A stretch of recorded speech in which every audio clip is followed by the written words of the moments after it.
Good morning, everyone. Welcome to day 2 of NGINX Conf. You know, as we sit here in this hotel room, there's a hurricane that's storming towards Florida, and Texas is still cleaning up after the last hurricane.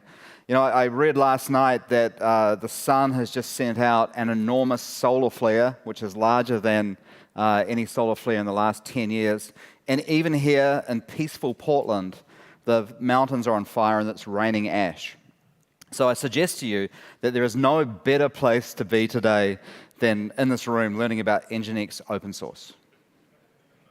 So we have got a jam-packed morning for you. You know, when we put together the program for NGINX Conf, we break it in two. And day 1 is always about enterprise content.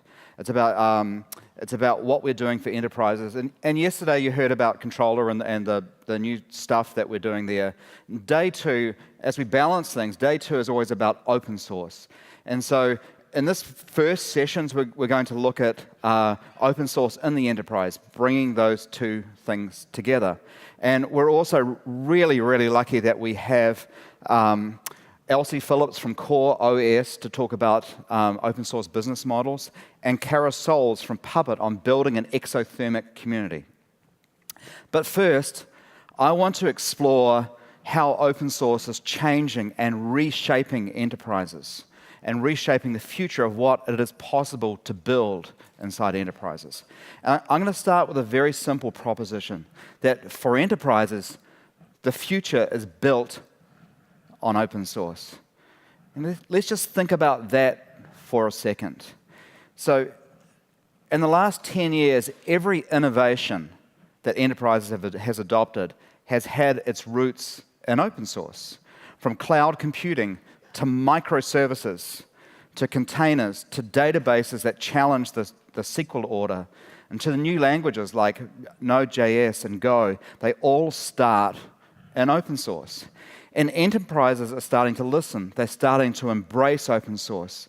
We heard from Red Hat yesterday that 90% of the Fortune 500 are using Red Hat products and services. So 90%. That was unheard of 25 years ago. So let's look at 3 major trends. There are 3 things behind this, 3 major trends. So let's look at those 3 things very quickly. So first of all, if we think of what enterprise compatibility was 25 years ago. And 25 years ago is important because that's when enterprises first started adopting open source. And I'm sure it was many people in this room who were driving this, that were reaching out and trying different things. And people started adopting open source because it solved problems that closed source wasn't addressing. And the minute that people started looking at open source, the closed source vendors, they tried to stop us. They built walls to try to stop open source from getting into enterprises. And the primary objection was open source is risky and it's not enterprise ready. And there are so many fantastic quotes from that era. I've got a couple, and then Elsie has got slides and slides of interesting quotes. Bill Gates from Microsoft said that open source is good for hobbyists and for enthusiasts. It was also famously said that open source is like a free puppy. I mean, sure, it's cute, it's got big paws and floppy ears and droopy eyes, but you take this puppy home, you've got to feed it, you've got to train it, and then you have to clean up after it. But guess what? We took that puppy home, and that puppy grew up to be a wolf. And it's got teeth, and it's got claws, and it's got its sights set firmly on enterprise software. And it's not going to stop. 25 years later, we have enterprise compatibility. Everything has changed, and enterprises now have choice that they never had before. And companies like NGINX, we've invested an enormous amount of time. Sure, you can download the source code. But if you're an enterprise, now you've got packaged software that's completely tested, backed up with professional services, with training, and with support that has won Stevie Awards 2 years in a row. And what's more, we have an army of developers and operations staff in the community who've grown up with open source, that have embraced open source right from the beginning. And those people are ready to take it into the enterprise. So open source in the enterprise is now proven, it's now ready, and nothing is going to stop it. In the last 25 years, closed source has stood still, where open source has invested. They've invested in software that works everywhere. If you look at NGINX, no matter what you've got, NGINX has got you covered. We work on-premise, we work in public clouds, private clouds, hybrid clouds, containers, any kind of cloud that you want. And if you're doing something like microservices, suddenly the tables have turned. Open source is now less risky than closed source because we invented this technology and we battle-proofed it and we delivered it to the enterprise. So the second driver. So closed source is still stuck in a 3-year product cycle. So if you want to have a really, really clear example of this, think of Microsoft Office. So inside Microsoft, Office is kind of known as a train that always arrives on time every 3 years. And like clockwork, since 1997, Office has released every 3 years, except for one of them, which is 4 years, and you can kind of guess that people got pretty unhappy about that, but every 3 years. And so why does it ship every 3 years? I mean, it's great for license renewals, and it's great for maximizing the amount of money that you can get from customers, but it's lousy for delivering innovation. And we believe that there is a better way. We believe that 3 years is too long to wait for innovation. Innovation doesn't happen in 3-year cycles. The future is happening now.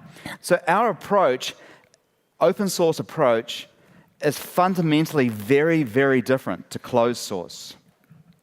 We take bug reports, idea submissions, code submissions from amateurs, from professionals, from students, from professional developers, from architects, from individual development companies, from startups, from mid-sized companies, from enterprises, and from the largest internet giants in the world today. We take those ideas, we curate them through our engineering team. We make sure the ideas align. We argue about them. We make sure that they align with our product vision and with everything else that we're doing in the product. And then we release very, very rapidly in stable and mainline branches, and then also in our plus branches as well. We deliver innovation at the speed that enterprises and businesses are asking for it. And you can adopt it at whatever rate you wish. You can adopt it at your own speed. We fundamentally give more options to enterprises and to companies. And if you think about, as you're adopting this technology, new technology is always very, very complex. And so a lot of companies will look to platforms to simplify this and to reduce risk. And kind of, as enterprises look at platforms, they see it as like a set of best practices and patterns and guidance and software that works better together. And the challenge with closed source platforms is that you are always locked in. Closed source has to protect their intellectual property. They have to protect their own developers, their own engineers from being tainted by other people's IP. So fundamentally, they try to keep everyone locked into their platform. A really, really simple kind of consumer example of this is iTunes. If you've got an Android phone, it's very, very hard to use iTunes. And why is that? You know, why have they not made those two platforms work together? I mean, this kind of lock-in creates hostages, not happy customers. And we believe there is a better way. With open source, we take a fundamentally different approach to platforms. Yes, we're building our own platform, and you're going to hear from Igor and from Nick later on today, who are going to show you NGINX Unit, which is a core part of our new NGINX application platform. But we also integrate with every other platform as well. And this is baked into our DNA as an open source company. We build on AWS, on Azure, on Google, on GCP. We also build on Kubernetes, and even Istio, we're announcing integration for that. So on-premise, private cloud, containers, hybrid cloud, any kind of cloud that you want. We believe that platforms should free you and not lock you in. So NGINX is very excited by open source. This is baked into our DNA, and we believe that open source is a better way to deliver software. I'm going to pass over now to Owen, who is our head of product, who's going to talk about our roadmap in the next year and how we're going to deliver on that promise to our customers and our users. Thank you for your time. Ed, thank you. And yes, we firmly believe that open source is absolutely the right foundation for everything that we do at NGINX. What makes a successful open source project? Ed touched on some of the aspects. We measure the success of the NGINX project on a number of criteria, on its adoption, the influence the project has, the footprint that you see, and the value that NGINX brings. In terms of adoption, let me give you a different cut of some of the figures that we shared with you yesterday. The 10,000 busiest sites in the world. 5 years ago, Apache held almost 50% market share. It was the de facto standard. NGINX at 25%, IIS a little bit lower. And over the last 5 years, as we've innovated and developed the NGINX open source project, the proportion of users in the busiest sites in the world has more than doubled, while other web servers and platforms have halved. Our adoption is staggering. Our influence. Netflix power over a third of the US internet traffic. Their platform is built on NGINX. Almost every major cloud platform, CDN platform is built or made possible by the technology in NGINX. Amazon's CloudFront, some of their load balancing technology. Market-leading CDNs like Cloudflare and StackPath are all made possible purely by the availability of the NGINX open source project and the permissive licenses that we wrap around that. And in terms of influence, the sites and services that you are building that are going to change the internet and business in the future, they are powered using NGINX open source at the core.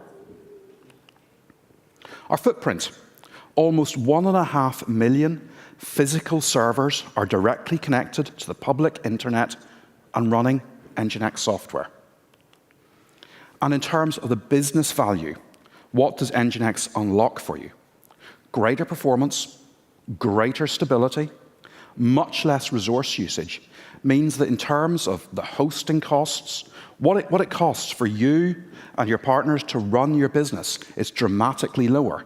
And those cost savings are realized by the architecture of NGINX.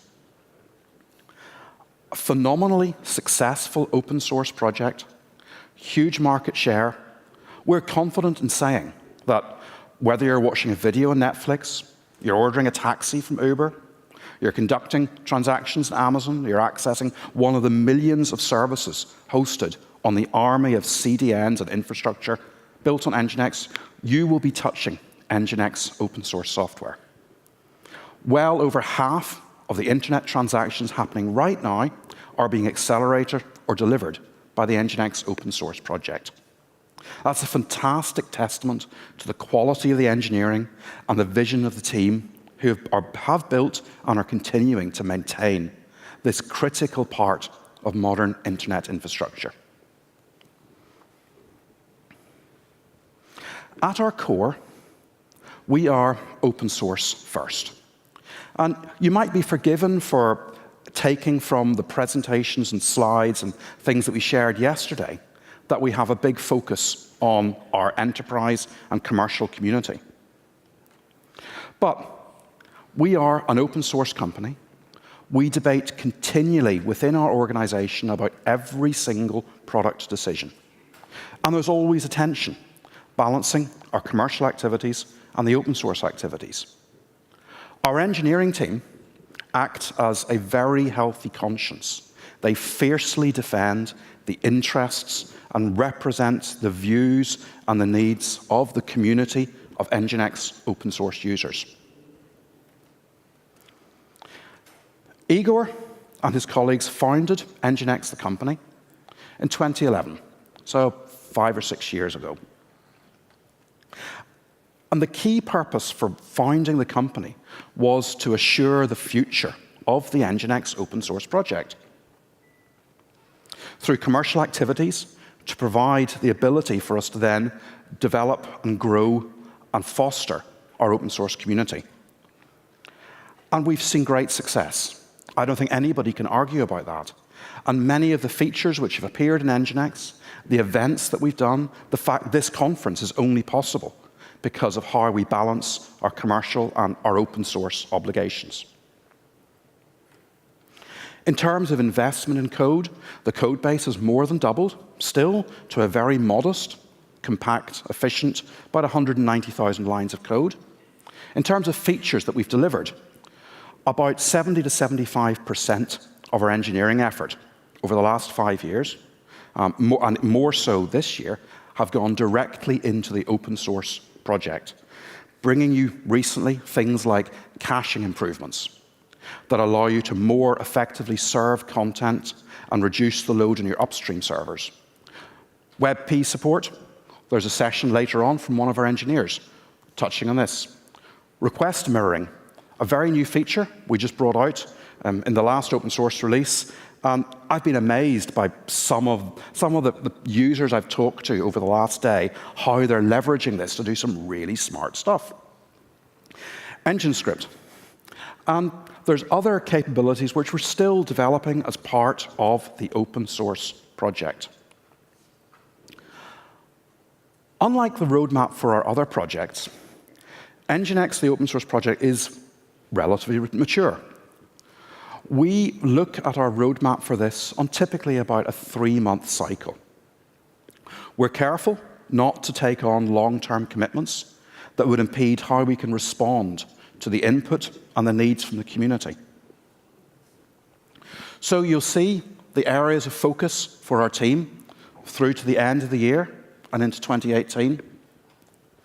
HTTP2 to upstreams is critical. It's something which we've committed internally to work on and develop. We're collaborating with partners who've already contributed code contributions, and that will unlock the capability to fully support gRPC traffic, to terminate gRPC requests coming in, and then to multiplex them into other HTTP2 connections upstream. And of course, an ongoing and continual focus on performance and functionality improvements. Caching, scalability, coping with large numbers of cores, large memory usage. These are all things which we're continually experimenting with, looking for new techniques and new ways to improve the NGINX open source project. And of course, we rely closely on our community of open source users, of commercial partners, and some of the big web monsters who will contribute patches and suggestions and inspiration back into our open source roadmap. Sometimes it feels a little bit strange for a company that is so open source in its focus to appear, paradoxically, quite closed. And there's a good reason for that. You see, our engineering team carries a huge burden of responsibility. We look at every single contribution that comes in, typically through the NGINX Devel mailing list. We consider it internally, but we have to judge that, the contribution and the interests of the user or the organization who made it, against the interests of the 250 million websites running on this project. When we are powering over half of the world's internet transactions, if we go against the interests of the community, or if we bring code in that fails or causes issues, that can potentially break a large part of the internet. There's no getting around that. And so you'll see, as we consider the roadmap and the capabilities and the contributions, we have to evaluate those against a huge range of criteria. We have to evaluate that against the trust and goodwill that we've built up, and we have to evaluate those against our own internal coding standards, our coding styles, the ways that we test and develop code. That's a process that often is invisible to our community, but that process is necessary to ensure that we can continue to deliver on the trust and goodwill that we have earned. We can continue to maintain the integrity of our open source project. There's an incredibly strong sense of engineering excellence that if any of you have been monitoring the mailing lists or made code contributions, I hope you appreciate. For that reason, we've invested in ways to help you extend the functionality of NGINX without needing to modify the core.